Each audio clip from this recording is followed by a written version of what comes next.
So I'll be honest with you. I don't have a fancy intro for you today. As you know, I try to write something creative for the intro and then use some fancy sort of sound effects or sound design to place you inside the scene. But I'm not feeling it this week. I'm not sure if that's right for this particular episode. And I must say that this episode was one of the more harder episodes to write.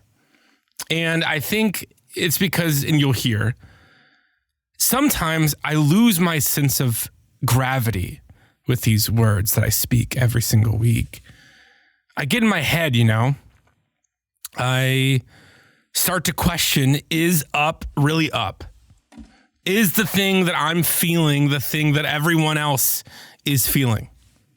Are the thoughts floating through my brain even remotely relatable with anyone else? Or am I just simply a guy sitting at a computer speaking into a microphone for his own, I guess, self-indulgence?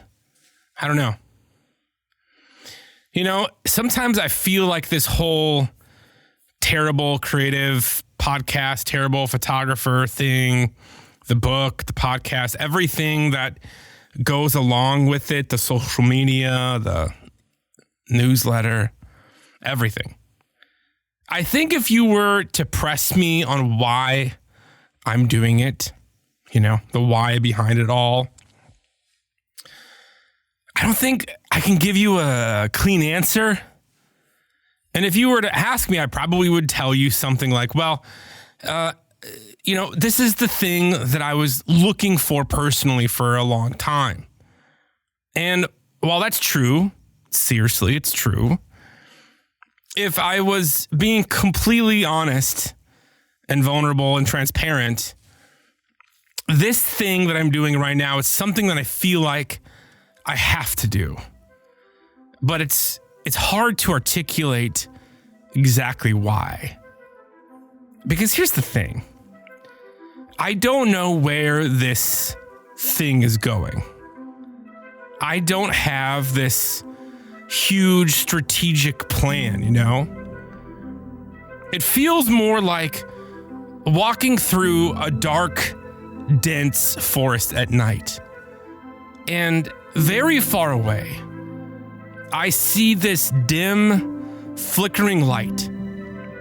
And I have this feeling from the deepest part of my bones that I need to be walking towards that flickering light. And so I do. But sometimes the light disappears. Sometimes it gets so dark I can't see the trail in front of me. Then other times, the light seems to get brighter for a while, and the trail opens up into a clearing. But then, as quickly as it comes, it goes away. It goes back to the dense, dark forest where I could only see a foot in front of my face. And I think the thing that scares me most about this whole thing, the whole trek into the dark void, is not that I will get lost or killed in the process. It's that if I stop walking, if I sit down to take a break, which people in my life have told me that I can do, that I should do, that I'll never want to get back up again. That I'll stay there, under the protection of a tree, comfortable and safe. And that thought terrifies me. And so I keep doing this week after week, hoping that dim, flickering light is something worth pursuing. Well, my name is Patrick Four, and this is The Terrible Creative, where we have honest conversations about creativity, identity, and finding your voice. Today is episode 59. I promise I'm not going to make the joke. I'm calling it The Facade. And today's episode can really be distilled or reduced down to 3 words: bleeding, silence, and walking. But practically speaking, we are talking about how every professional creative, but really though, anyone who considers themselves an artist, has a gap between what they show and what's actually going on while they're making it. It's a finished frame versus the 2 hours of failed images before it. The confident voice versus the person who almost didn't hit record. Yeah, today we talk about what's actually going on behind the microphone. And if this is your first episode, welcome. Jump around. There's no particular order. My email is in the show notes. I love to hear from listeners. So, with that said, let's get into it.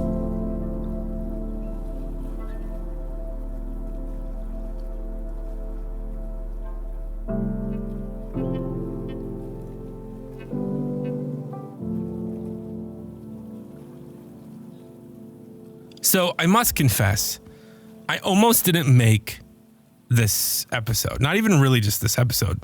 The whole series, really. You know, I was sitting at my desk earlier this week, and I had a moment where I had a thought. And that thought was, nobody wants to hear about the Johari Window for 3 more weeks. That this shit is too obscure, you know? It's too, like, second-year psychology major. It might be even too much of me trying to sound interesting or intellectual or evolved about what is ultimately just a psychology diagram from 1955 that I just happen to stumble across.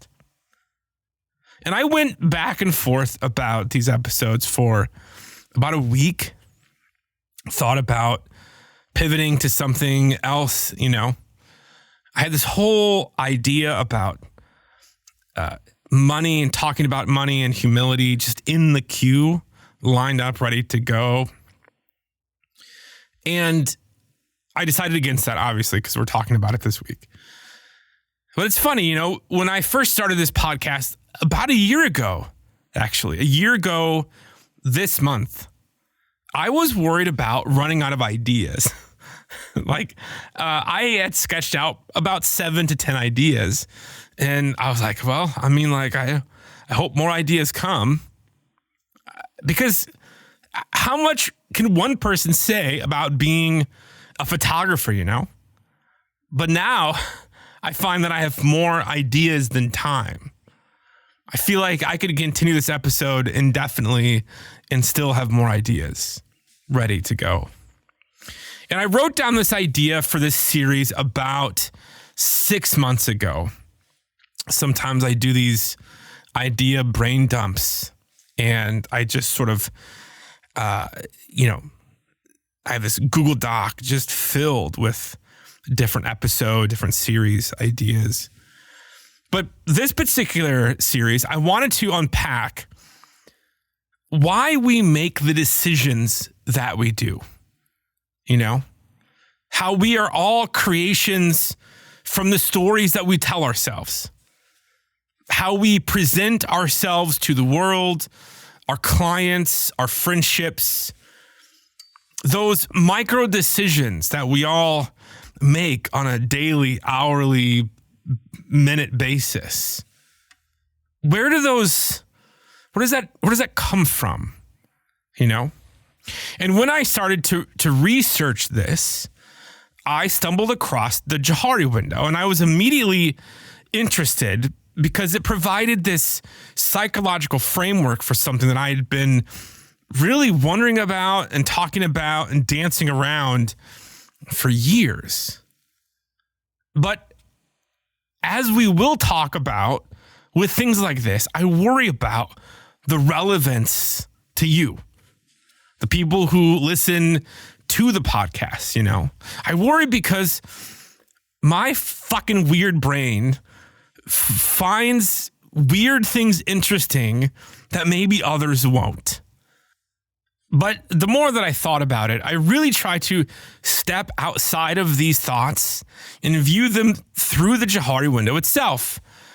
And what I was feeling this past week, the fear that it wasn't connecting, that nobody cared, that I should hide behind an idea that's safer, that by its very definition is a facade. The thing that we're talking about this week. Hiding the thing you're actually trying to say because you're not sure anyone wants to hear it. So here we are, you know?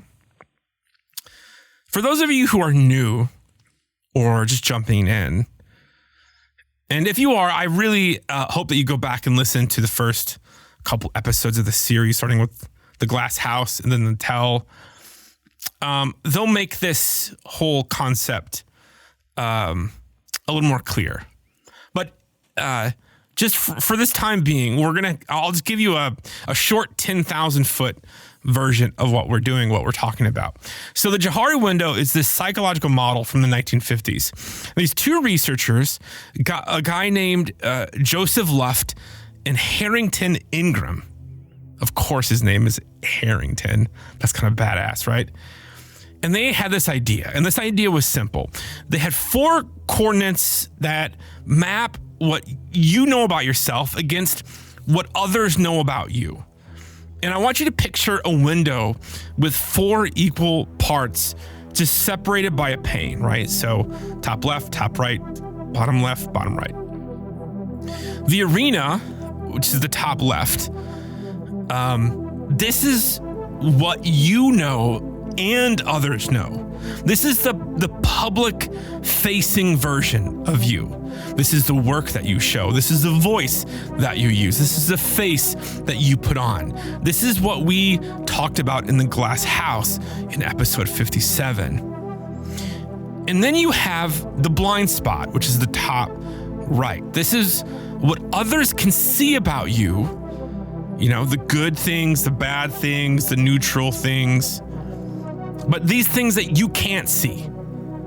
That was the last episode. That was the tell in episode 58. And then in the bottom left, you have the facade. This is what you know about yourself and that you keep hidden from others. That's today. This is episode 59. And then in the bottom right, it gets really interesting, and that's next week. And this is what nobody knows yet, including you. Now, I need to explain why I'm doing this series, because I really feel like I haven't explained why I'm doing this series specifically. Because really, I think the Johari window describes something every creative professional, perhaps a person like you, you know, is living inside and nobody is naming or talking about directly. Because look, we are in a specific kind of business where the product and the person are often the same thing.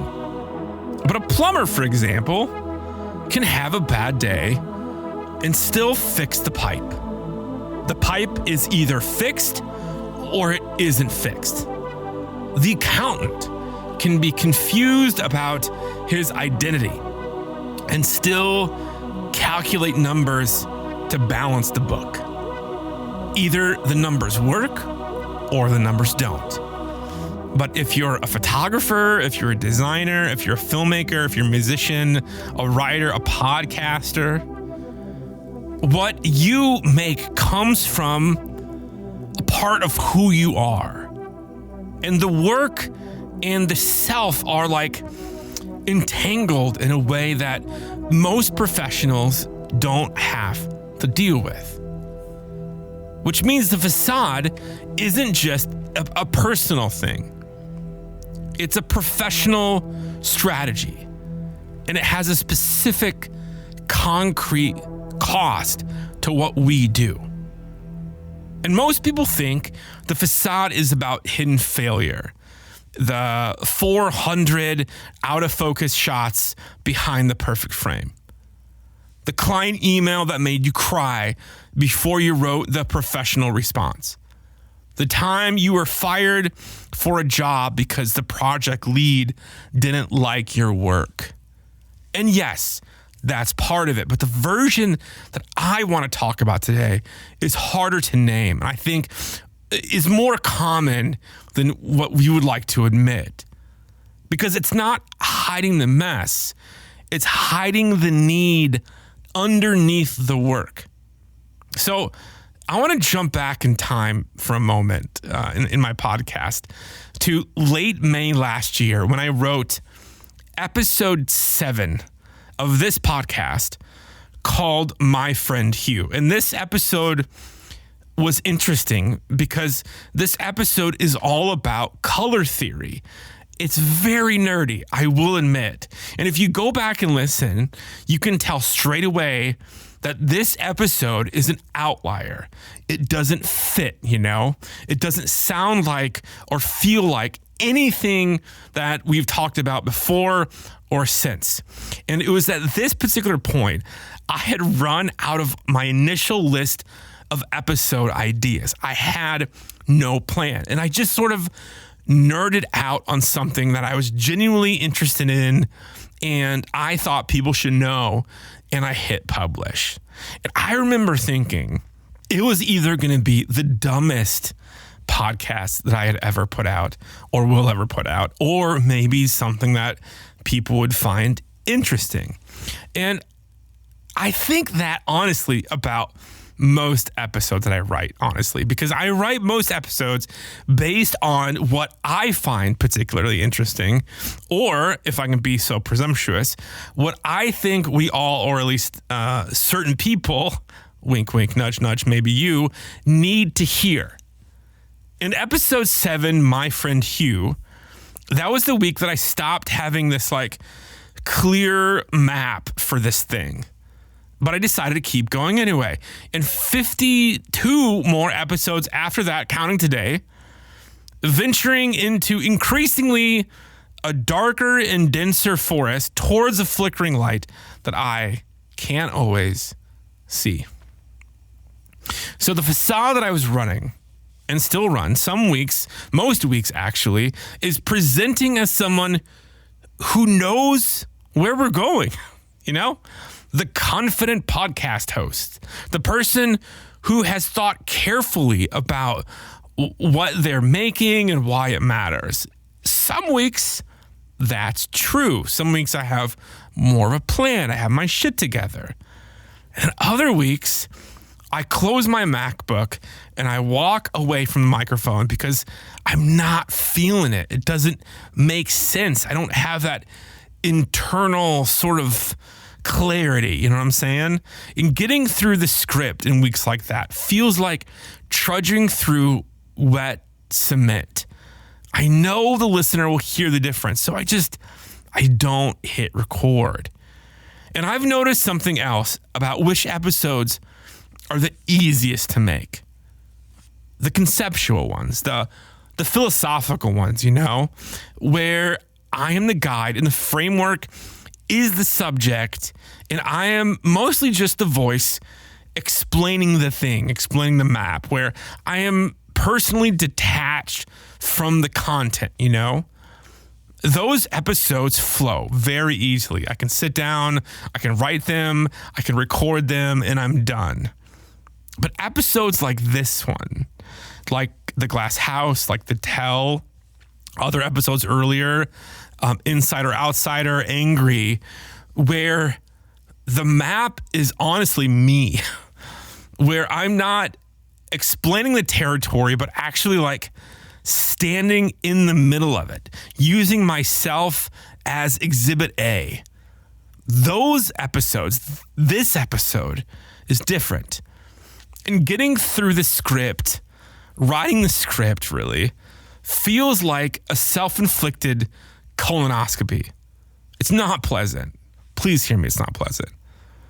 Which tells you something about where this facade lives.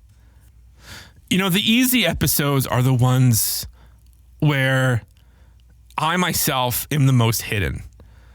The hard ones, though, are the ones where I'm not. And the degree of difficulty is almost exactly proportional to how much the actual person, the human, me, is in the room versus how much of the detached host is in the room. The one that's just feeding you conceptual, philosophical ideas into your ears.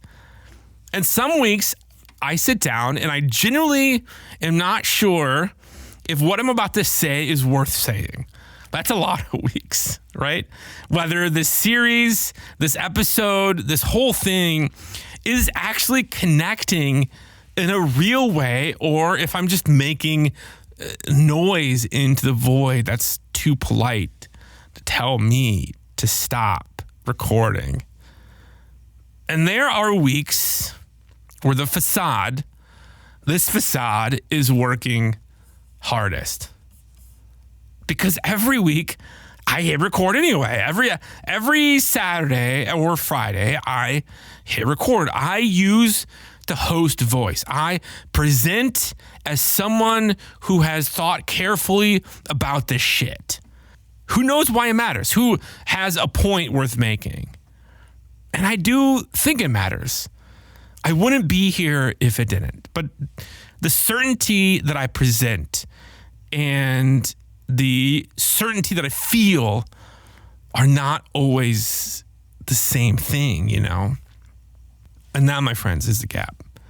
The distance between the version of this thing that you hear and the version of this thing that I'm actually living while I write it and I record it and I publish it. But when it comes to photography, the thing that I do, the thing that I pay my bills with, right? I have receipts for that shit. Because the image works or it doesn't. The client is happy or they're not. I have years of data points to work with. I know what looks good in that particular space. I have control. I've built mechanisms that make sure I'm meeting standards and expectations. There's quality control, simple things, I can look at how much money I'm making or if my images measure up with top people in the industry. I can look at feedback from my clients. I know what worked and what didn't because there's clear data for me to pull from. But this space, this thing that you're listening to right now, the podcast, the book, the newsletter, the social media thing, the brand, the feedback loop for a podcast, especially the kind of episode where you just say something that costs something to say. It doesn't have a clear, clean signal. It's mostly just silence. The best episodes that I've written are usually the quietest on the back end. And if you're lucky, you might get a DM or an email that lets you know something has landed for someone,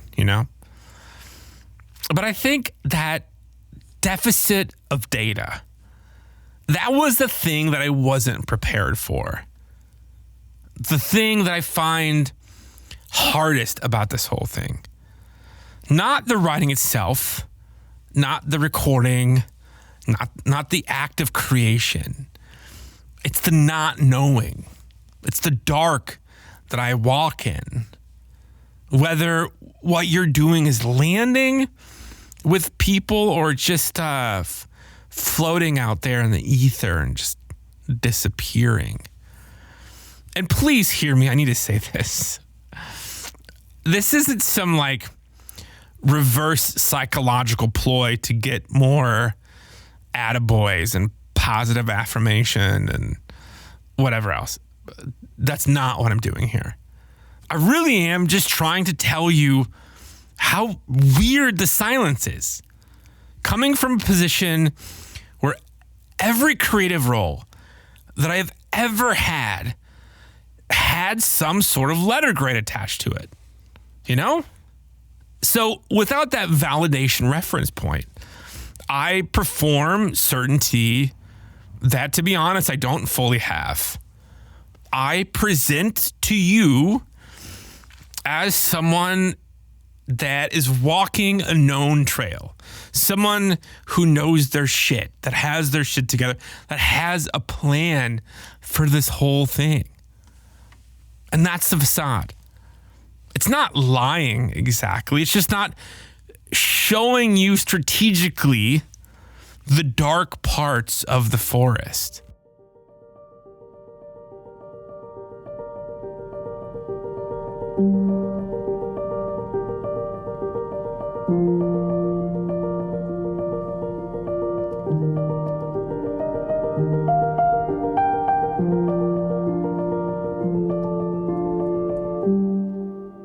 So here's what I've noticed about the silence after certain episodes. And I'm talking about the Glass House, the Tell, Insider, Outsider, Angry episodes where I said something that I felt like I was being the most open and transparent. The silence that comes after those episodes is different from the silence after a more philosophical episode. It's not an empty silence. It's the kind that makes you question if you've miscalculated, if you went too far, if you lost sight of your listeners, if you confused your own self-therapy with content. And my brain, which does not handle ambiguous data very well, starts generating its own conclusions. And these conclusions, they sound like, well, nobody really gives a shit what you think. You're not a writer, you're just pretending to be one, but you're actually a photographer who got some ideas above his station. The whole thing is self-indulgent, and the silence is the market speaking. So just stick to what you know. I know that voice. I know it's not reliable. I run it through the filter and I keep walking. I know I'm full of shit sometimes. I know my brain is full of shit sometimes. But the facade is pretending that the voice isn't there. There's something in psychology called the Zeigarnik effect. Bluma Zeigarnik. What a cool name. Bluma Zeigarnik was a Lithuanian psychologist who noticed in the 1920s that waiters in a restaurant could remember every detail of an open order. And when I mean open order, I mean like the orders where the people skipped out on the balance. They just left without paying. They ordered their hamburger and their fries and their Coke, and they just pieced. And these waiters could remember every last detail. They could remember the table number, the specific food they ordered, any modifications to it, and the exact dollar amount down to the cent of how much it costs.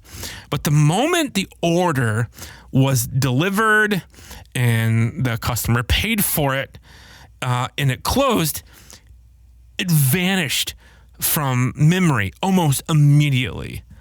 The brain, it turns out, holds open loops with significantly more intensity than closed ones.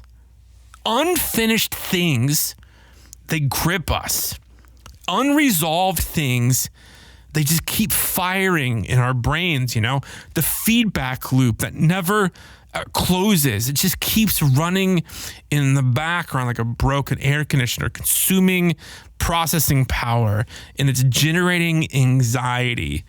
And the podcast is just one big fucking open loop. It never closes. There's no delivered order, no satisfied client, no image that either works or it doesn't. It just keeps going week after week into bloody silence. And the facade is performing like that's fine. Like you have a system for it. Like the ambiguity doesn't cost anything. But it does cost something.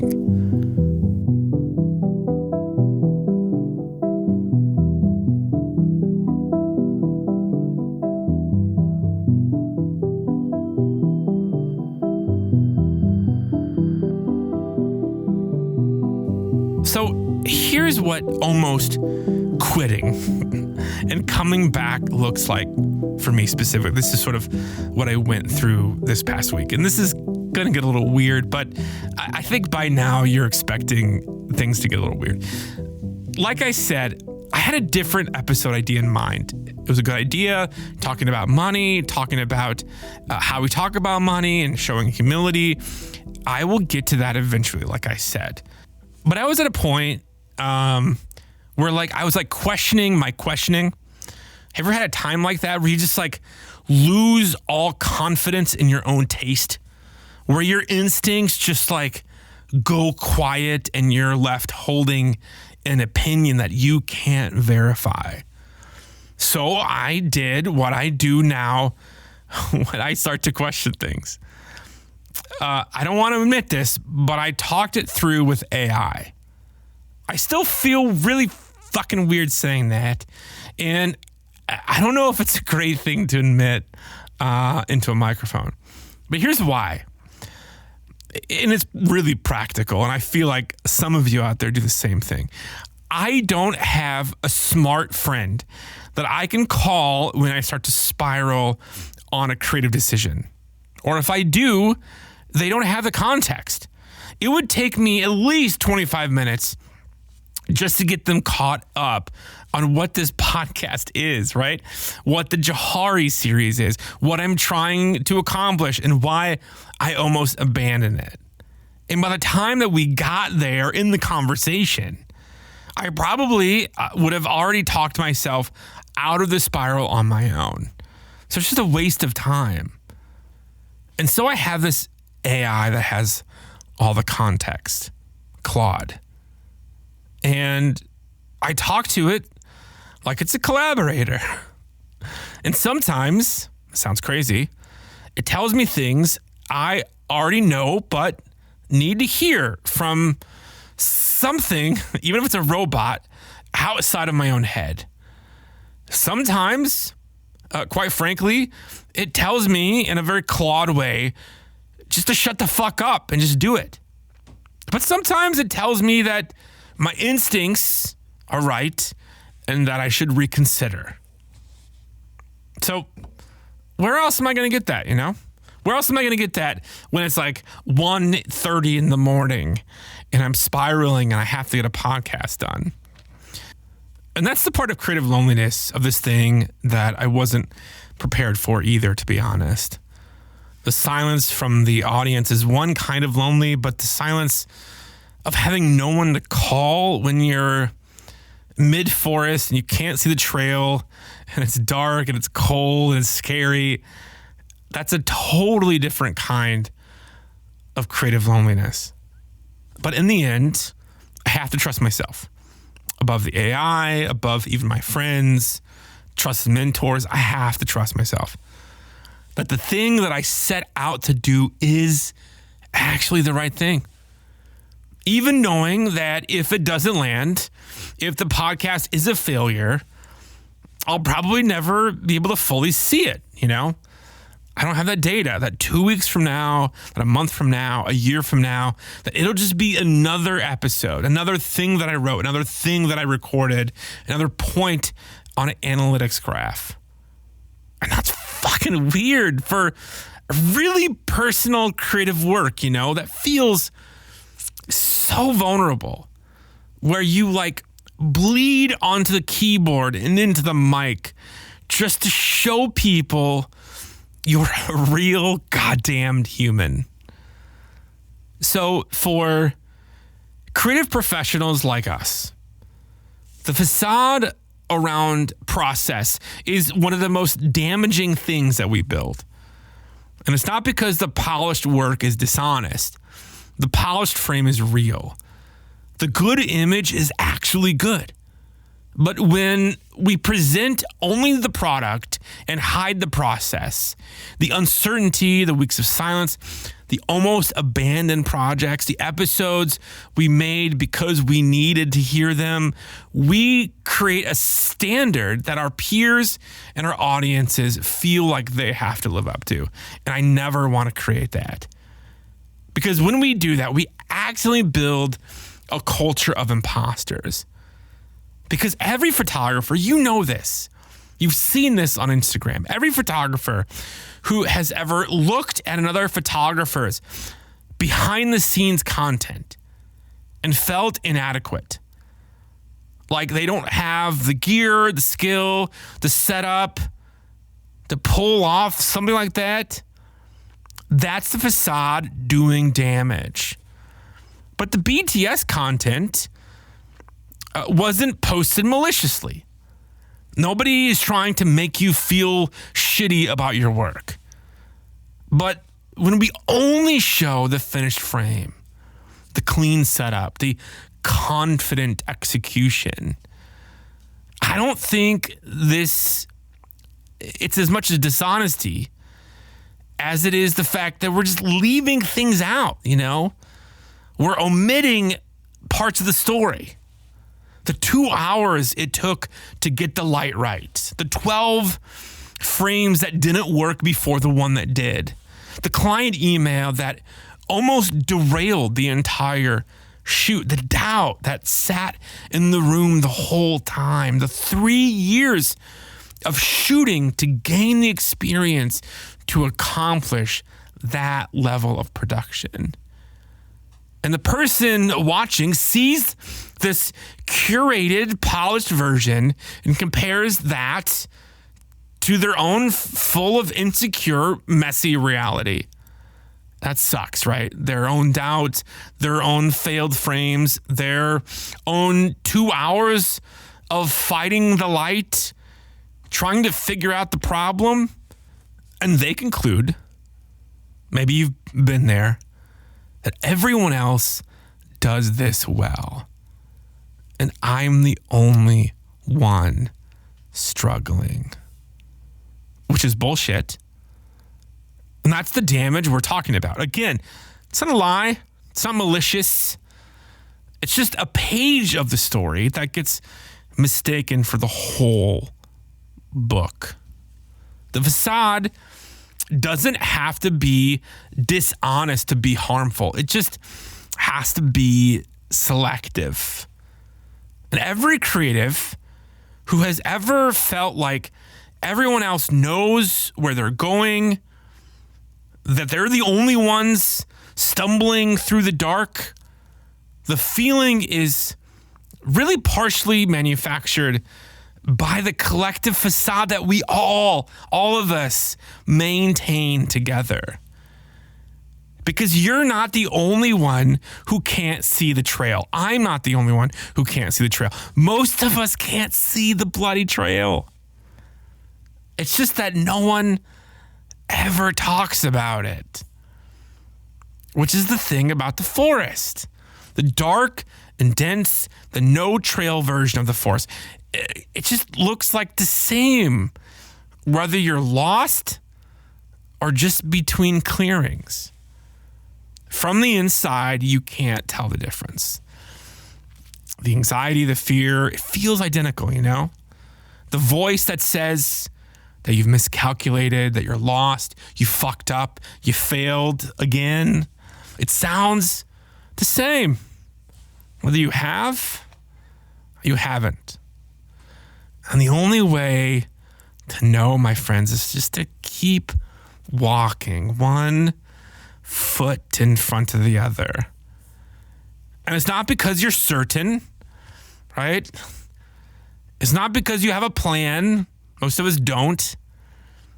But because the alternative, sitting under that tree, seemingly comfortable and safe, but never starting again, that costs more than the uncertainty. The facade says, of course, I know where I'm going. But the truth is, I don't. But I know what happens if I stop. And it isn't pretty. Okay, so I've been talking about myself for a while now. More than I'm comfortable with. And it's not something that I'm used to, which is why this episode feels like a camera has been poking around my colon for the past few weeks. But really, though, I don't think it's just my story. I think you have a version of that forest. And maybe yours is a half-finished project that's just been sitting in a folder for 2 years. Maybe it's a practice you built during a slow season and then abandoned when the work came back. Maybe it's the thing you make when nobody's watching that you've never shown to anyone because you're not sure if it's good enough or serious enough or the right kind of thing to be making. I think you have an episode 7, My Friend Hugh moment too, where the encouragement from people that you love has dried up. You know, people encouraged you for a while. It was a new thing. And then the new thing became the regular thing. And then everyone's attaboys and validation and surprises were like, just went quiet.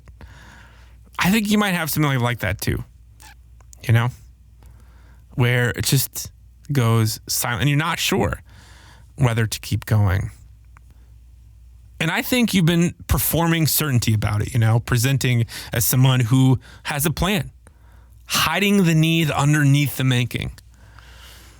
But I want to pause. I want to step back for a moment. I want to tell you what I'm not saying because I think this is important. I'm not saying to drop the professionalism. I'm not saying perform your anxiety as a content strategy or mistake oversharing for authenticity.